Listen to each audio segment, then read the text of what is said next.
You said you can.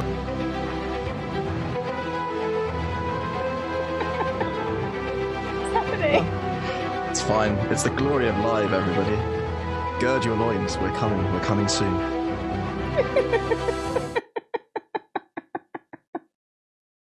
Are you girded? Sort of.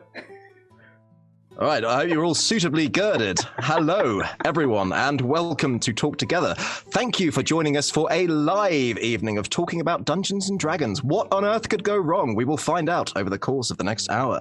I am, once again, your host, David Shears, and I am joined by the lovely Emma Sheard. Hello. The similarity of our names, purely coincidental. You can see Emma here, and we will be going through some enticing questions and adventurous anecdotes. What questions you ask? Well, the dice decide, but also, as a twist for this evening's entertainment, we will be taking some questions from the audience. So chat, do please have your questions prepared, and we will queue up as many as we can to get through. Emma, presumably everybody who is familiar with Roll Together will know something of you at this stage, but for those who may be new or for those who may be slightly forgetful, tell us a little bit about yourself. I'm definitely with those who are slightly forgetful. Hi, I'm Emma. I use pronouns M or Emma. So I've been playing with Roll Together since Roll Together started, and before that with Adventures Wanted for quite some time. I am a massive D&D nerd. I play a lot at home as well. I DM as well as play. You might have seen a couple of my DM campaigns at this point, which was Legend of the Underworld and the second one, whose name I have temporarily forgotten. But you were in it, David. So you should remember. Yes. I should remember. Let's call it Waterdeep. There we go. Yeah. Come back to me. There were sausages. That was where the sausage roll legend began. Sausages. So that's what's important here. I live in London with Chris, who I am in a relationship with. That was very formal.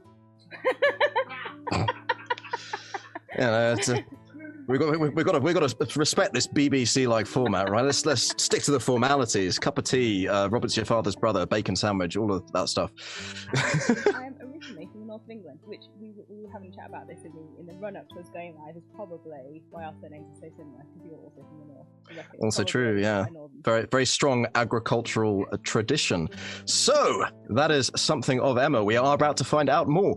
Before we kick off, this stream will run for an hour, more or less. I mean, there's a bit of leeway either way. If we're in the middle of an interesting question, we probably won't cut off in the middle of it. But we are delighted to be sponsored by Hero Forge, Ultra Pro, and Elderwood Academy, and supported by D&D Beyond, Warriors of Waterdeep, and Level Up Dice. We are, as ever, Roll Together RPG on all social media, and a massive thank you shout out to our D20 Club on Patreon. Check it out if that's something that might interest you. Our shows are available as podcasts. Just search Roll Together RPG on your favorite podcasting app. So, without further ado, we will follow the format that is now legendary, where, grammatically or not, I don't care, we say, roll that dice. And as we see it wend its way across the screen, what will it be? It's a 9! A 9. And the 9 means I ask you this, Emma, and only this. What would you say to a new player, someone who's new to TTRPGs or D&D even? Oh, just do it. Yes.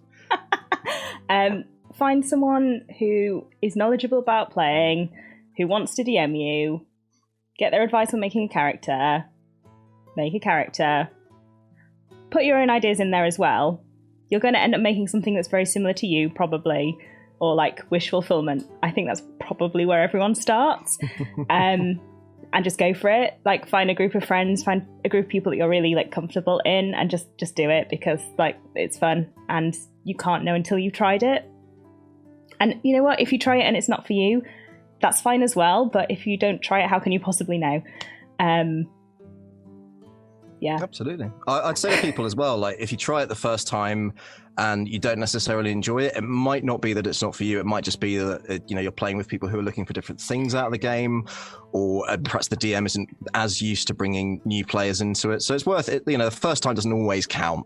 Yeah, absolutely. You might end up in a group who really enjoy playing in a very kind of maps way. So you might, my first DM, who I still play with, and he's fantastic. He absolutely adores playing with maps and minis, and like working out exactly the increments of everything. And I DM him now. I don't DM in that way. I DM through Theatre of the Mind. But when I DM him, I have to be really clear about where everything is in a room when I am describing combat, because his brain works like that. He needs to know where everything is so that he can make clever choices about spells.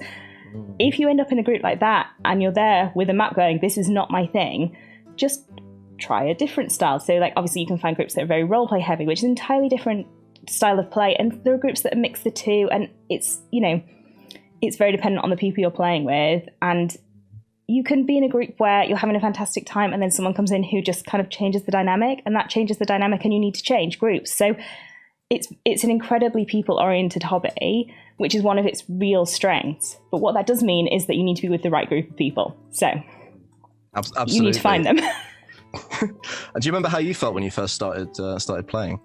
I had a fantastic time. So I was playing with Seb, who DM'd me for the first time, and he is really supportive. He's a fantastic DM, and he kind of explained everything to me. And I was playing a rogue, which is one of the more straightforward classes to start with, although it still has some complicated mechanics. And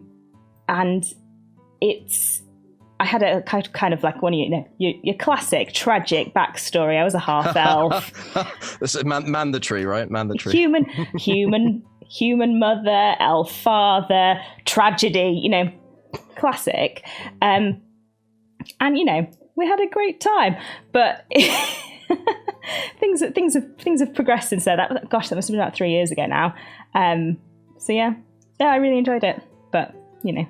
Fantastic. Well, you too can enjoy it. Well, if you're waiting to take the plunge, now could be the time. Get together with some friends, find somebody to DM. I'll be honest, if you're the one driving it, it'll probably be you. But still, it's a great time all around. Noelle, shall we embrace the novelty of this new live format and take a question from chat? Yes. So this question is from Troutworthy, a long-time friend Troutworthy. and follower of the channel. Great to hear from you. And the question is, and I honestly, when I saw this, I had to try and stop myself from laughing because it's yeah, you'll understand. Where does the love for paladins come from? Yeah. Okay, so I hadn't played a paladin until I played Prosperous, who was my character in originally Corrupted and then transferred into Sea of Swords Forsaken. And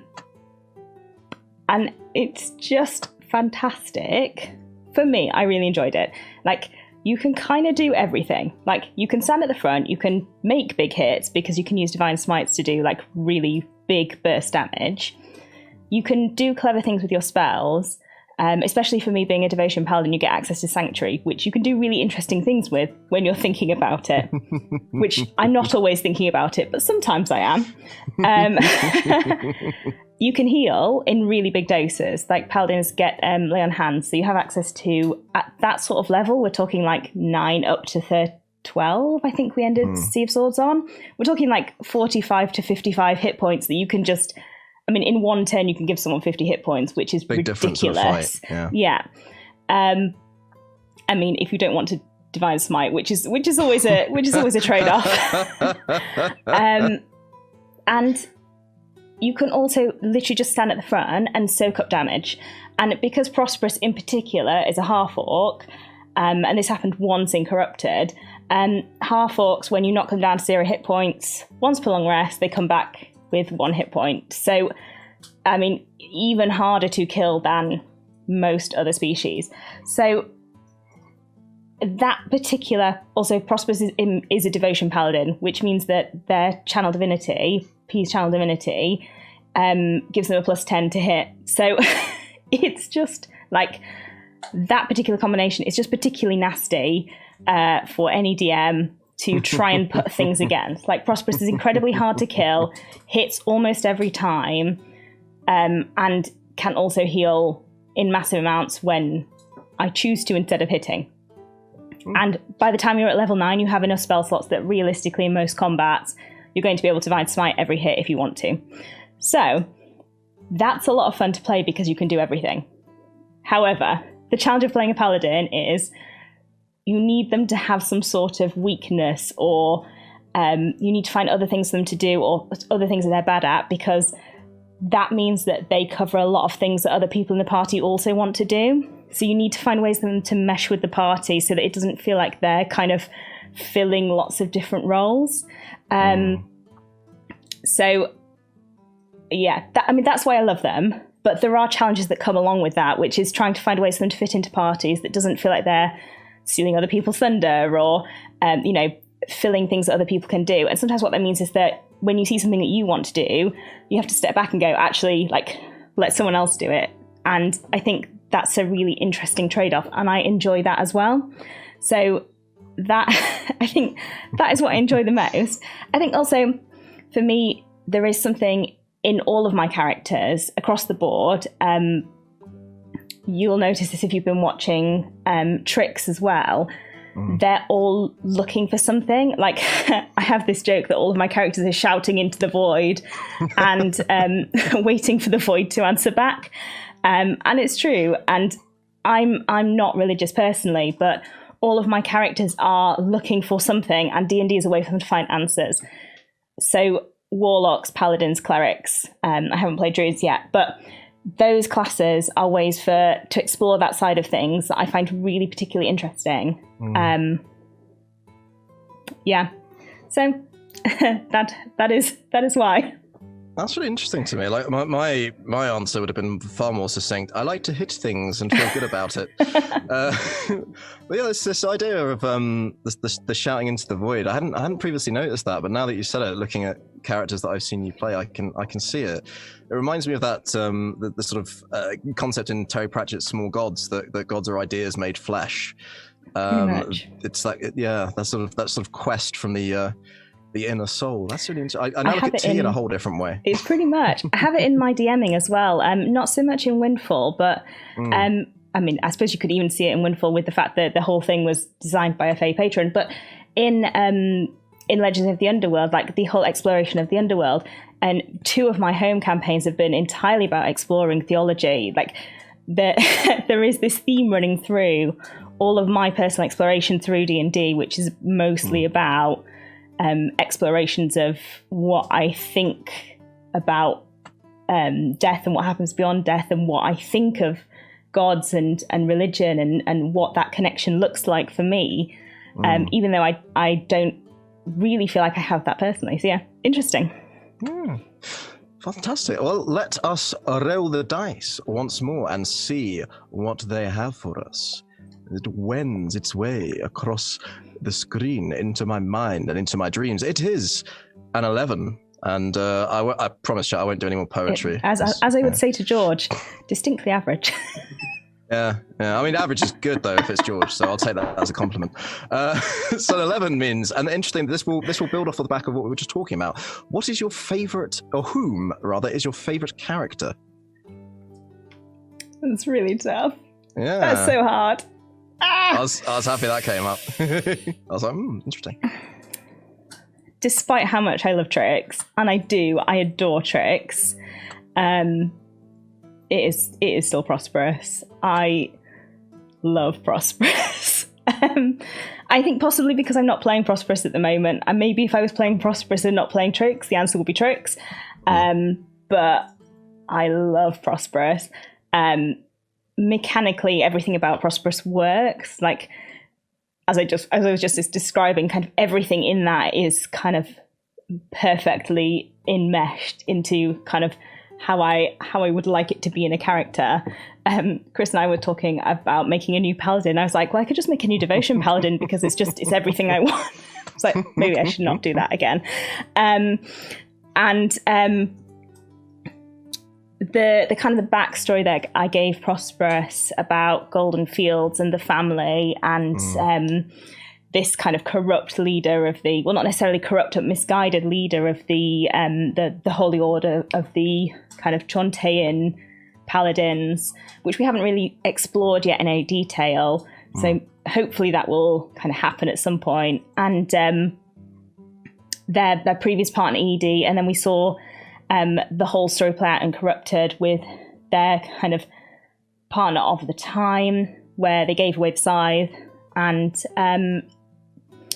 that was just kind of it just kind of hit the mark. Everything on that kind of played out perfectly in stream, and like, not in terms of like I had planned all that and it played out perfectly. It was just like in stream, everything happened, and it felt really real.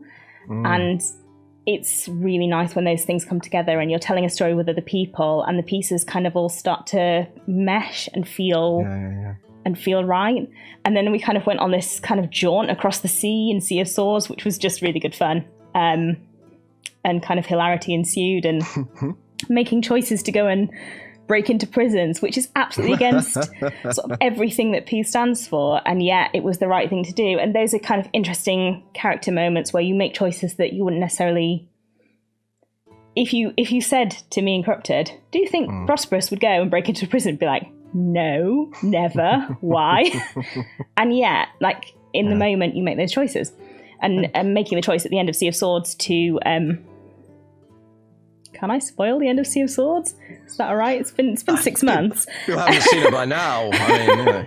Making the choice at the end of Sea of Swords to kill Anton rather than let Anton destroy the world, despite the fact that Anton had up until that point been a very close friend. Like, those are the kind of things that, you know, make a character, and having those characters come back over time really builds that story. And we've seen Prosperous twice now, whereas Trix we've only seen obviously for kind of 8 weeks up to this point. So you build those storylines. That is something that I've loved from what Roll Together's been doing in terms of having characters return, but having them be changed by the experiences that have taken place whilst they've been away, and finding ways to weave that into the story. I mean, Prosperous, if I'm pronouncing it correctly, I hope I am. Prosperous. Yep. There we go. Story arc was absolutely phenomenal. That was as part of the collective whole as well. And like you say, these changes were made that one wouldn't expect on first viewing, but when the decisions were made, you could see the rationale behind it, and you could see why it worked in story terms. I mean, I think it's fair to say Prosperous is a fan favorite, because we see P referenced very, very, very often. I'll resist the urge to say, are you disappointed whenever you roll damage in double figures rather than triple? Oh, no. I mean, I mean, Divine Smite is amazing, and being able to like stack smites and divine smites, and you know, when you get to the point where you can be like, I'm gonna bonus action smite and then I'm gonna roll 2 smites as well, that is fun. But there are things about Eldritch Smite which you can't get with Divine Smite, and sure. There are things about different characters, like for example Trix being able to contact other plane. Like, you cannot do that as a paladin. Like, that's just not available to you. Like, there are things you can do as a warlock that are not possible for other classes. So having that separation is interesting and different, and makes for an interesting makes it able to make interesting choices. And I also really enjoy being able to use spells to facilitate other people, like using Dream in the campaign we're currently doing, whose name I've temporarily forgotten. Falls on Baldur's Gate. Monday nights, everybody, Monday nights. To be able to facilitate like the scene that Rebecca did with her sister, and the scene that Evie did where Silver went into the big bad streams and just, I mean, Evie narrated something absolutely incredible that, I mean, I could never have done that. Yeah. But to help facilitate that is amazing, and I really enjoy that side of things. Absolutely. The way that this group kind of builds off each other, and there's so much of really good yes-anding going on, and I you know, it's honestly a pleasure to be there. I come away from the sessions often, you know, drained, but also like really, really happy to be playing with this group of people. Yeah. I'm gonna ask you a question from chat, because that builds on quite neatly onto the question of, well, who's your favorite PC?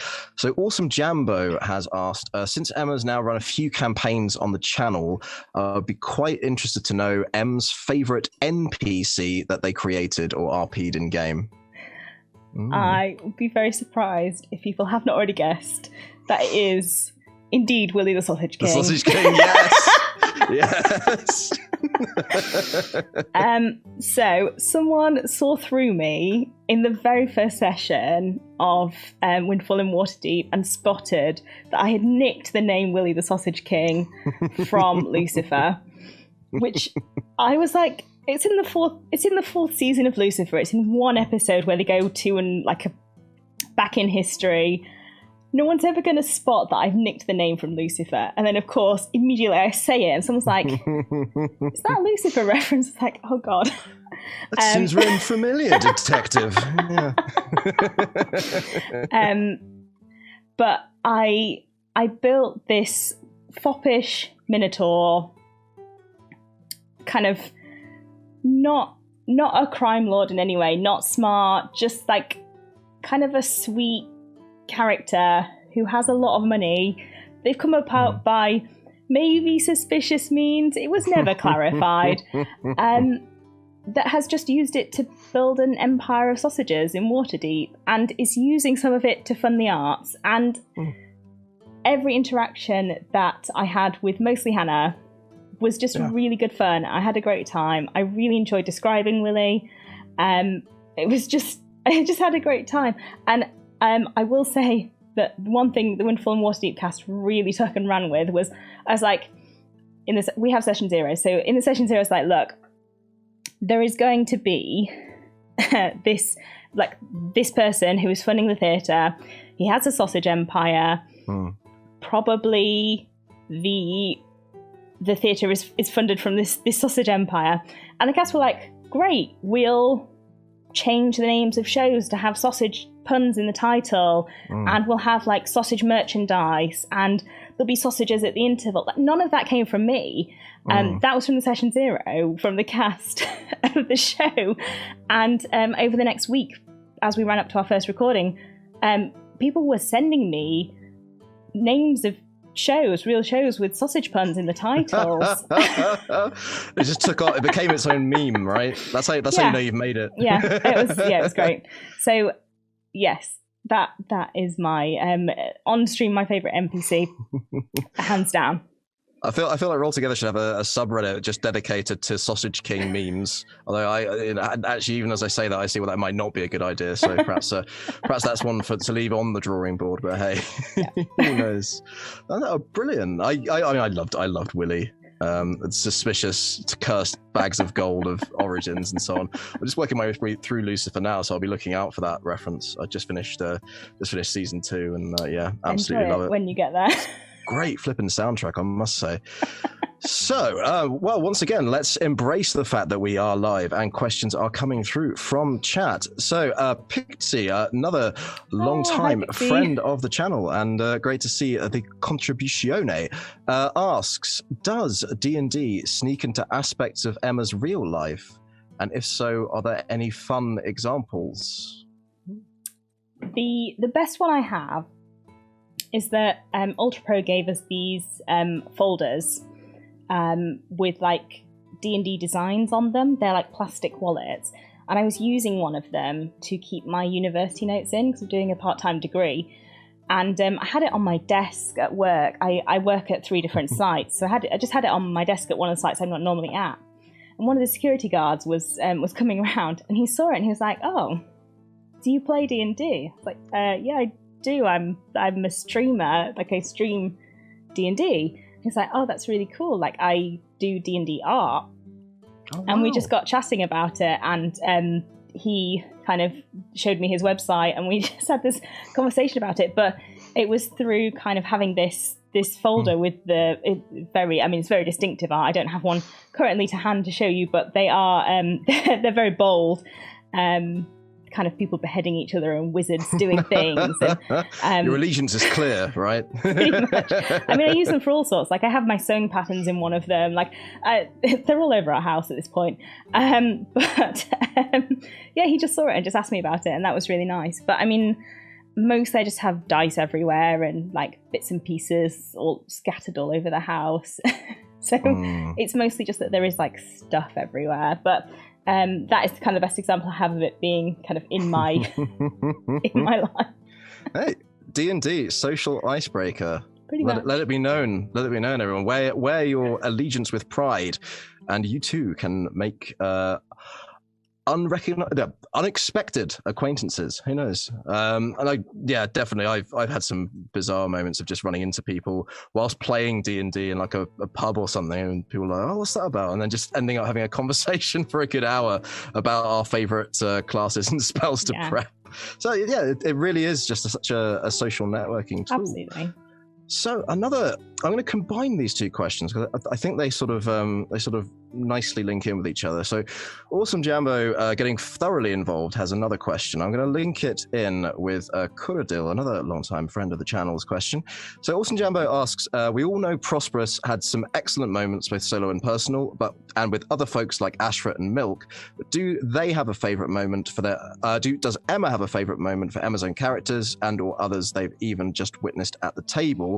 And Kuradil asks, where does M see P being in the long term or at the end of the road? So I guess those two kind of synergize quite nicely with each other. Yeah, interesting. What is my favourite moment?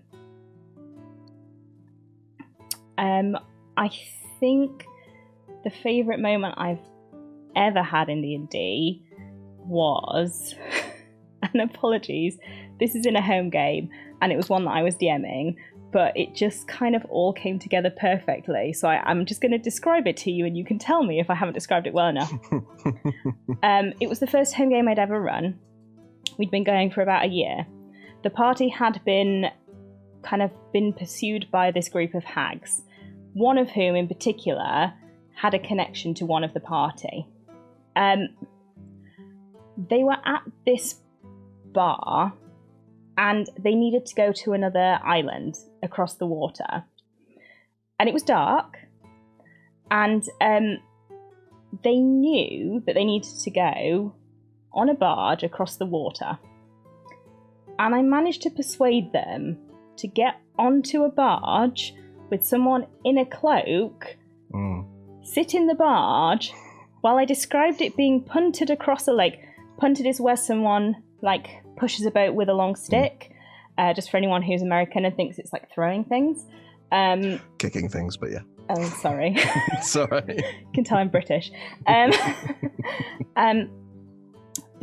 described this barge being punted across a lake, and you could see everyone looking at each other being like, should we say something? And so I was describing the water getting slowly more icy, and little bits of ice appearing, and this barge being punted to an island. And I could just watch everyone in the room being like, I really ought to say something. This doesn't seem right. It's just getting more and more icy. Oh, and the barge hits the island, and the hag turns around and starts attacking you. And I could just watch all of them being like,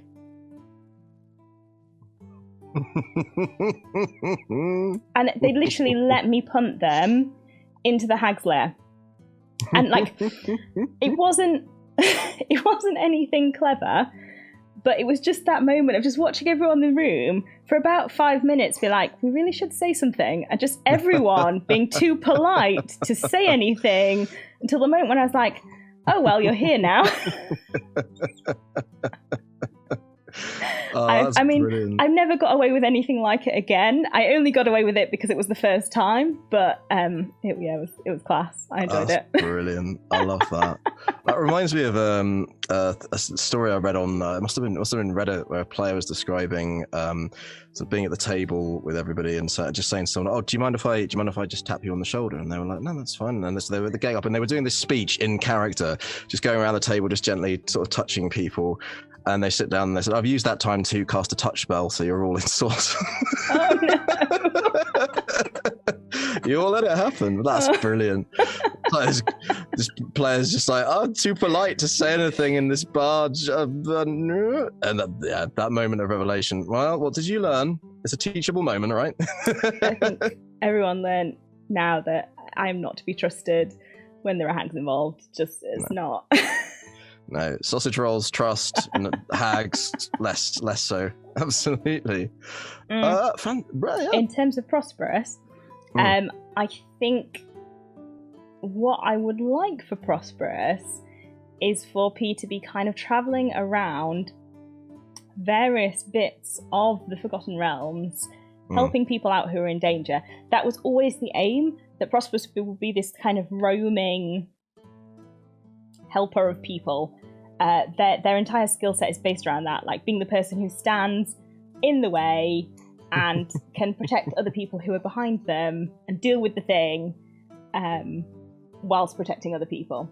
So I think that would be their kind of like goal, is to be like, there is danger over there, I will go there, I'll fix it, I'll save all of you, and then I will move on. Which is kind of a lonely life, but I think that is kind of, at the moment, that is where they're at, and we'll see if more campaigns change them, or if P meets someone who wants to do the same thing. But at the moment, I think that's where P is at. I'd be really intrigued, like, if serendipity allowed it. I'd love to know how Aldrin and Prosperous would get on if they met. Now that I was going to say the leopard has changed his spots, but then obviously we know who the leopard is in Bloom, right? It's not Aldrin. But I just thinking that I was slightly less concerned that Aldrin will probably die in one of these upcoming sessions, because it looks like things are arrayed against us. Then I'd be, but perhaps. That'd be an interesting conversation. Interesting combination of people and personalities, and I think they'd have interesting combining aligning goals. Absolutely, and that's part of the fun, is when you bring these disparate characters together and then find, as players and as a party, what it is that aligns us and what it is that brings us all together to kind of move towards the common goal. That's always a fun thing. When there's that moment of resolution, it's like, okay, we now know what we're doing, who we are, and why. Yeah, brilliant. Absolutely. Let's move forward. So should we take another question from chat? Why not? They're coming in thick and fast. So thank you, everybody, for getting involved with the spirit of our live occasion. Okay. Troutworthy, once again. Question is, and this is quite a good one. This might be useful for people watching in chat. Do you have any tips for a good session 0? Yes. So, I think it's useful if everyone has at least an idea of what their characters are or what they want out of the game. I think it's very important that the DM has an idea of what they want to present, so an idea of what direction the campaign is going to move in, because then you can check that those two things align. Which I think it's useful to use quite a lot in session 0 to make sure that everyone's on the same page about what the campaign is intended to be, and whether the characters that you want to play, whether you're going to be able to play those characters in a satisfying manner in this campaign. Because I think if your DM wants to play like a swashbuckling piratical adventure, and you want to play a character who wants to play in like a small town solving crime adventure, I'm not saying those two things can't coexist, but you might need to change a little bit about your character to fit into the adventure, or the DM needs to know that so they can change something about the adventure to fit your character. So it's really important that you have that kind of setting the scene conversation to make sure that those two things align. I think also it can be a really useful place to talk about anything that people don't want to have in the game. So like if there's anything in particular that people don't want to cover in this world or in this environment, or just in terms of safety. So I think that's a really important conversation.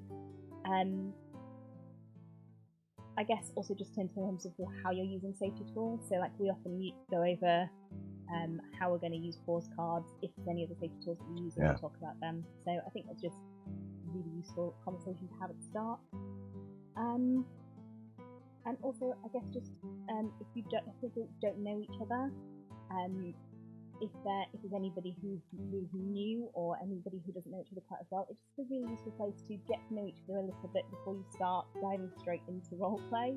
Because I find with D&D sometimes it can feel like you really you've got to know someone, you feel like you've got to know someone really well, and then you can be like, actually I spent 12 hours talking to a person who is not you. Like I spent 12 hours talking to a representation that you're putting forward of someone who's not you, and we spent 10 minutes at the start and at the end of each session talking to actually the person who is you.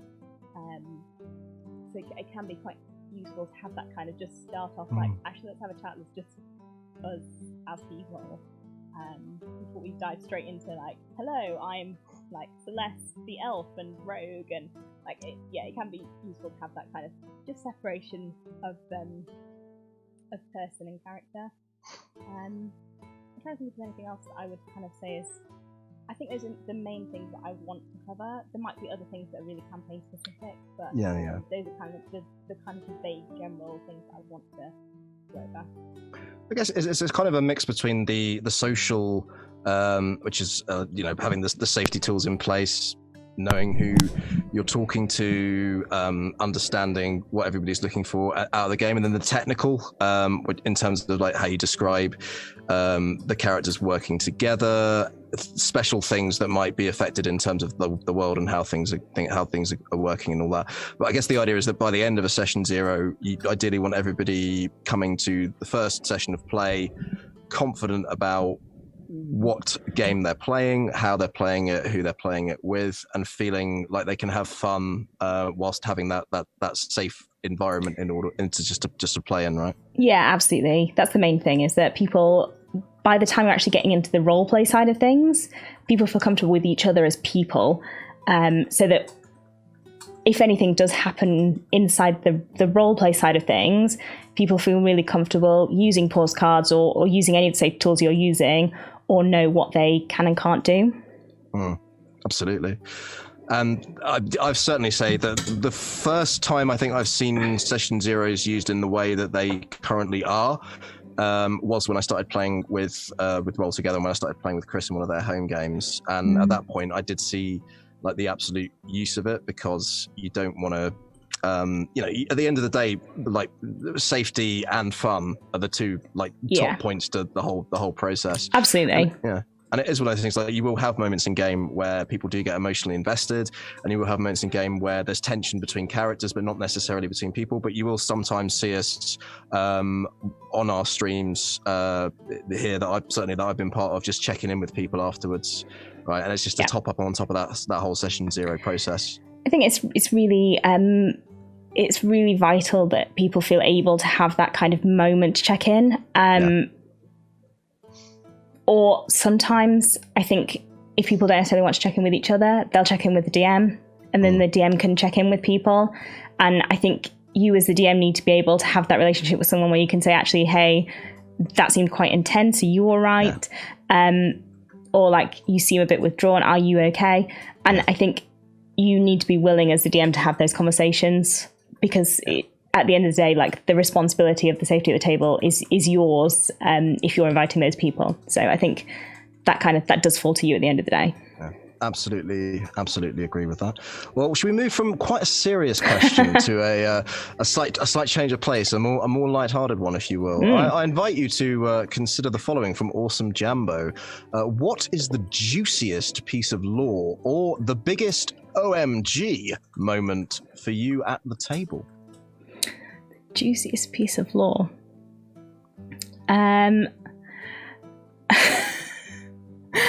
only one I can think of is from the Adventures Wanted game, Omen, that ran in theatres for a year, which, I looked at Chris then because they know what I'm going to say. I'm still upset about it. No. Good, everybody. Everyone good. I was playing a character who was an Asimar. So Asimars are generally human with a parent who is a god or has some sort of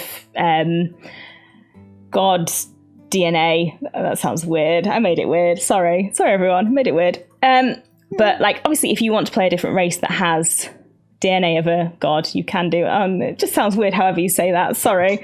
There is no way to make that better. Science juice. That's worse. You made it worse. That's between you and your subconscious. And we'd been going through this campaign for a year, and we've been building up to this battle with the big bad, who was the god of creation. And we'd kind of encountered the children of the god of creation who looked like my character. We're like, why is the god of creation making people who look like me? Maybe I'm one of the, children of the god of creation.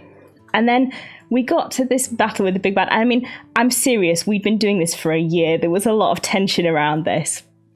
And it was revealed that not only was I the child of the god of creation, in a sense, like they'd made me, I was also destined to repeat this kind of loop that we were in, where I would become the god of creation and then, you know, inevitably repeat all of their mistakes. And it was just like, you know, awful. And we'd been building up to this for a year, and there were 5 of us at the table. And between the 5 of us, without speaking about it, by body language and eye contact, we made the decision to reject this and go on all-out war with the god of creation. And like that was a perfect moment. It was amazing. In the room, it was amazing. But the moment when that dropped, that was like, wow. Can't believe you've done this. I mean, I've done it to players as well. Like, you have to do it as a DM because otherwise the campaign has no tension. And yeah, but it was just like, oh no, this is bad. That's heavy. That's heavy. This is supposed to be a light-hearted question. So that's like, well, people were taking on a god. It was traumatic, and oh god, okay, well, but no, that is in fairness. If you're going to pick a story or an anecdote, it might as well be one that involves gods and wars against them, right? So this one I am hoping will be more lighthearted, okay? And I promise I'm not picking it just because I may or may not have a personal investment in it. But Pixie asks once more: is there a chance for the continuation or a continuation of the Busy Bees one shot? I have no idea.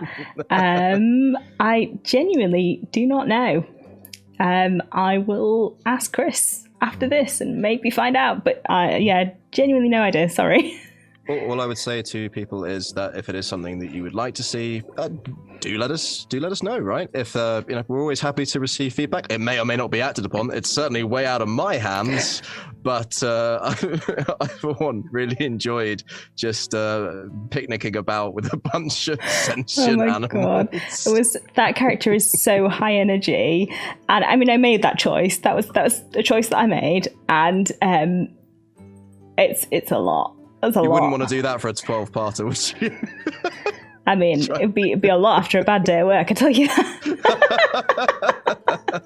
I have a character like that in one of my home games, and we were playing a couple of weeks ago, and one of my players sending that person, it was about 10 o'clock at night in real time, and obviously I hadn't prepared anything, because the player just randomly sending them, and I was like, I cannot believe you're doing this to me at 10 o'clock at night. Like, now I have to, suddenly drink a can of Red Bull. These are the sacrifices that we have to make to keep our performances at the level to which people have become accustomed, right?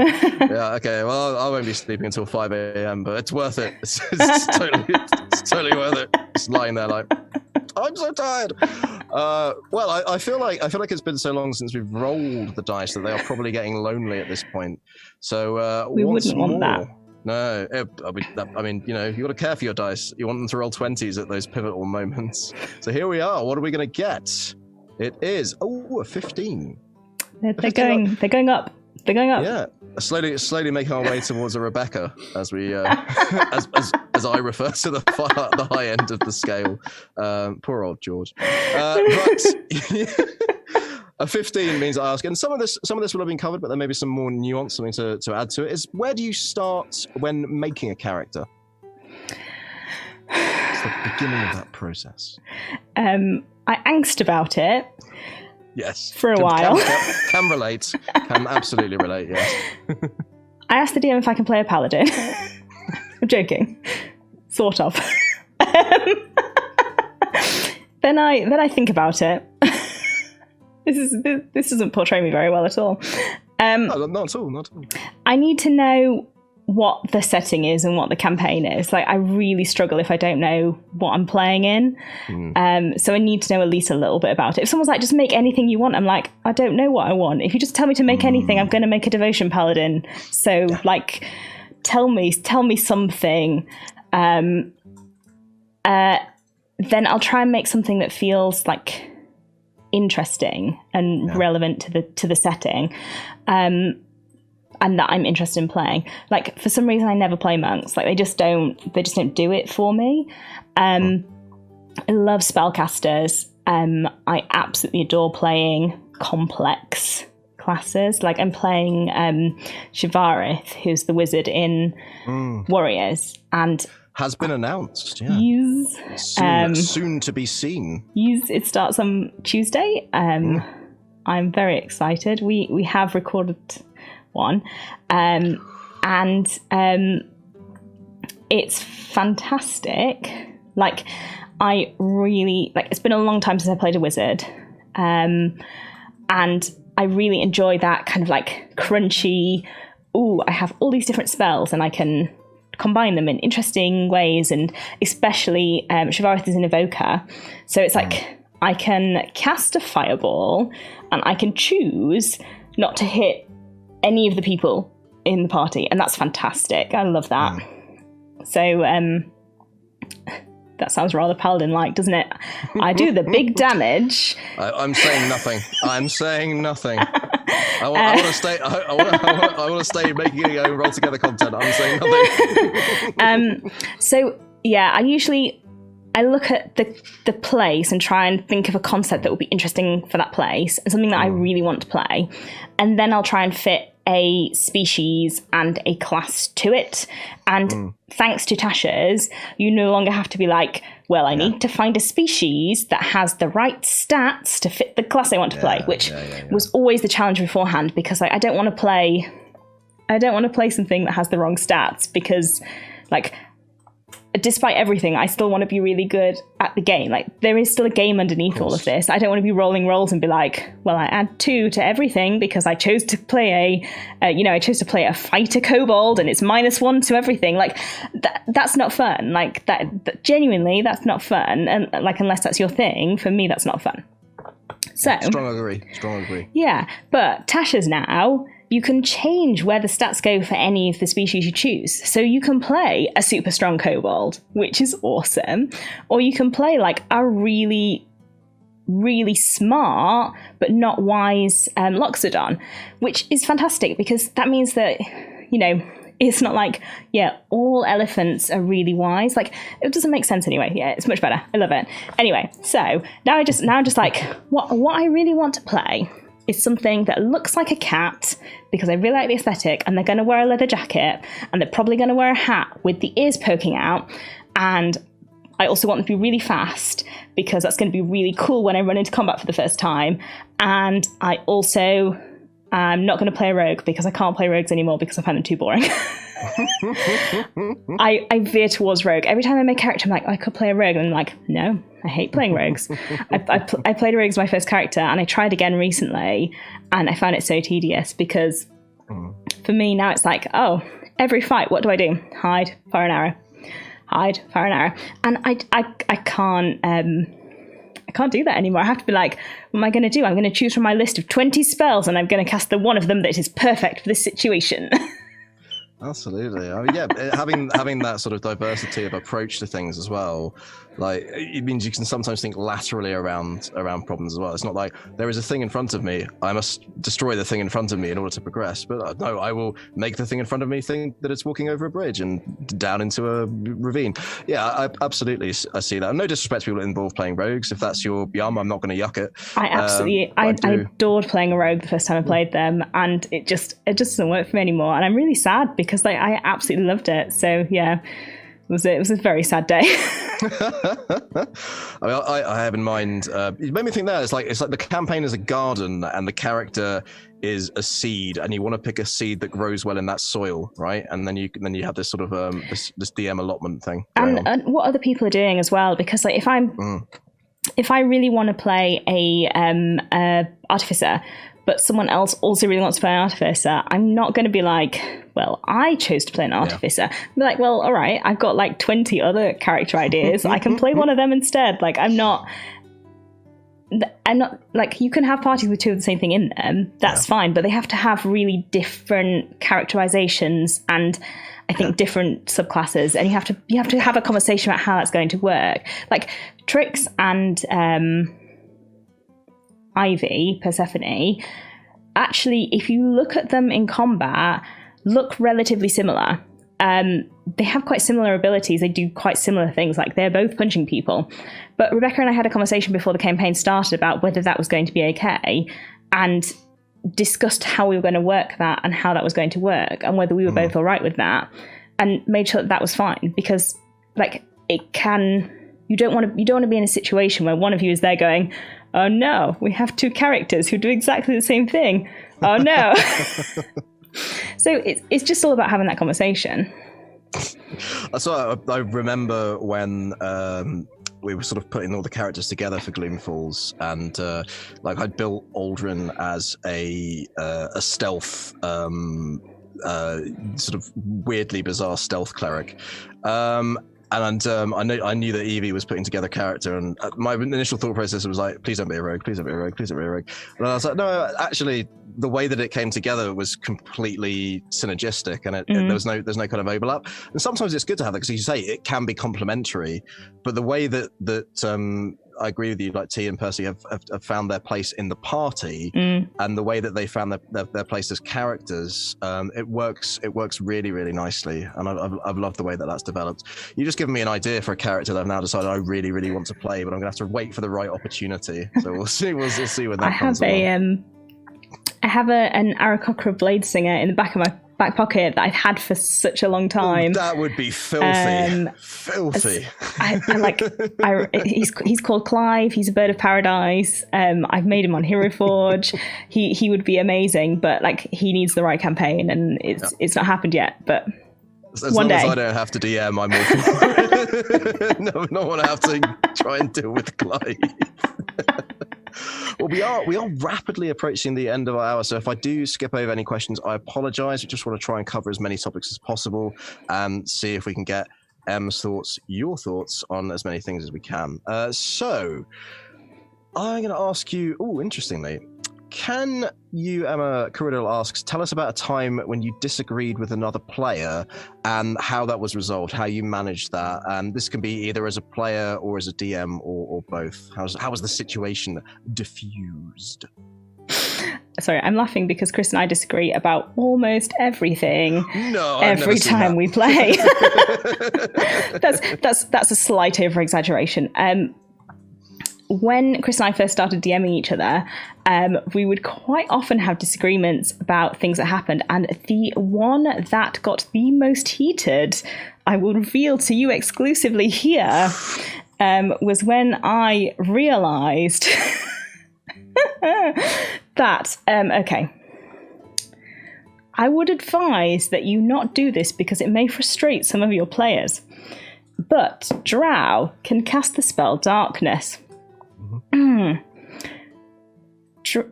If you cast the spell Darkness on a stone and then maybe attach it to your person in some sort of brooch situation that has maybe a lid, you can basically be a mobile sort of dome of darkness that you can turn on and off on your turn as a free action, because object interactions are free, and you can open the lid of the brooch as a free action on your turn and then close it again, so you can shoot things on your turn when you're not in darkness and then close it again so you're in darkness and things can't see you. I recommend that you do not do this in your games because it's going to irritate people. However, I had a group of Drow archers who all did this in one particular session of my game. Chris got very frustrated about it and was very irritated with me afterwards. And we agreed that whilst it was a very clever use of all of the things involved, it perhaps, in combination, was quite a frustrating use of the use of the spell. More recently, Chris is running Icewind Dale, Rime of the Frost Maiden in a home game, and there is a section in Rime of the Frost Maiden where you go to this hut and like big ice dome thing, and Chris put in a rogue, and there was a rogue who I personally don't feel like DM should run rogues as NPCs, because I think they're very frustrating for players to deal with, because they can hide as a bonus action, and then you have to use an action on your turn to perceive them, which means you can't do anything else. So it took a very long time to find this person. I got quite frustrated. Similarly, and we had a conversation afterwards where I said, actually, I personally, as a DM, have stopped using rogues as NPCs because I feel like they're very frustrating for players in a way that's not fun. So we have these conversations afterwards, and it's fine. Like, we get frustrated in the moment, but then we talk it out and have these conversations, mostly between ourselves. But it's because we both DM, we both have opinions about what's important to us in play, what we think should happen in games, and we're just both quite opinionated. But yeah, those are two instances I can think of where we've both, from a DM to player context, found something that the other has done where we've gone, actually, I personally don't agree with what you did there, but we have this conversation with each other quite frequently. Can confirm Chris and Emma both strong personalities. But I think, like, yeah, if you feel strongly about something, it's because it's important and because the whole experience is important, and it absolutely is possible. And it sounds as though that's been the case, to disagree strongly, but also, you know, find a resolution that's, you know, built upon respect and kind of coming through this sort of thing. And yeah, personally, I would have probably been sort of quietly annoyed at the darkness drow brooch thing. I would acknowledge its brilliance, because I think it is, but whilst just grinding my teeth into points. Well, I think let's try and squeeze in one more question. We may run over slightly, but let's do what we can. So that's quite a nice one to finish off on there. This one from Picty. Out of all the characters in the streamed campaigns, apart from the ones we can't talk about, which would Emma like to see come together, and would Emma want to play or DM the group? Yeah. It's a tough one, I'll grant you, but just first thing that comes to mind, instinctual answer. There's too many to think about. That's fair. This is a nice cliffhanger to leave on for Talk Together with Emma Part 2. I think it's too many to consider, and too many combinations to think about. Like when we're doing casting and thinking about groups together, we spend a long time thinking about which characters and which players would work well together. So that's quite a difficult one to answer very quickly. So yeah, sorry, I do not have a quick answer to that one. I would like to come back. I would like to play again as either Prosperous or Tricks. So that answers the question of whether you'd want to DM or play. I mean, as a slight spoiler, I will be DMing the next 12-parter, so starting on June 21st. So that more information about that coming soon. So you will be seeing me DMing again very shortly. But cannot reveal more information about who will be back in that one. There will be revelations. These are reasons to like, follow, subscribe on the social media of your choice, because announcements are made there. It's also a good reason to be a member of the D20 Club, because sometimes you get a little sneaky preview. Absolutely. I'm just now imagining that if I was ever being DM'd by you and Prosperous and T showed up as hostile NPCs, I would just be like, I surrender. Oh no, I couldn't bring those two back as NPCs, because like Prosperous would just kill everybody. It'd be bad. I honestly feel both those characters could have their own series of books, and I would devour it, because I was so into the high fantasy stuff. Well, thank you so much, Emma. It has been an absolute pleasure. It's been really enjoyable. Thank you. And that leads me to say thank you to everyone for joining us in chat, being part of the show, lurking if you like. It's all cool. You can get as involved as you like. It's not a problem. If you enjoyed us, and I hope you did, because, you're here. We stream every Saturday from 6 p.m. to 7 p.m. GMT, and stream D&D games on Mondays and Tuesdays. On Mondays from 6 p.m. to 9 p.m. GMT, we stream Gloom Falls on Baldur's Gate. And on Tuesdays, what are we streaming, Emma? It will be the Anvil of Doomathorn. Sorry, I forgot there, because I was thinking about the joke I made to Chris earlier, which is that The thing I can reveal about the new campaign is that it will have a title that is the one that has 2 letters that are the same as each other. What's that word, David? Chris, what's that word? Alliteration. Alliteration. Oh yeah, alliteration. Like Windfall and Waterdeep. And I was joking to Chris that I should have called Legends of the Underworld TPK and Theros. Which Chris was strongly anti. So if we see more alliterative titles coming through in the future, we will know exactly who has responsibility for that decision. Pretty much. This segue aside, all of our shows stream at twitch.tv/RollTogetherRPG. There is a YouTube link in chat where we have our VODs available, although now having made partner, the VODs will be available longer on Twitch, so you have spoilt for choice. And don't forget, you can also enjoy us as a podcast. We are on, as far as I'm aware, every podcast provider under the sun. If there isn't one, let us know, and we'll get that sorted out. Many thanks again to our D20 Club on Patreon, without whom none of the shows we make would be possible. Thanks to all our sponsors and supporters. And this is me, David Shears, signing off and reminding you, stay classy at the table. Thanks, See everyone. you next time.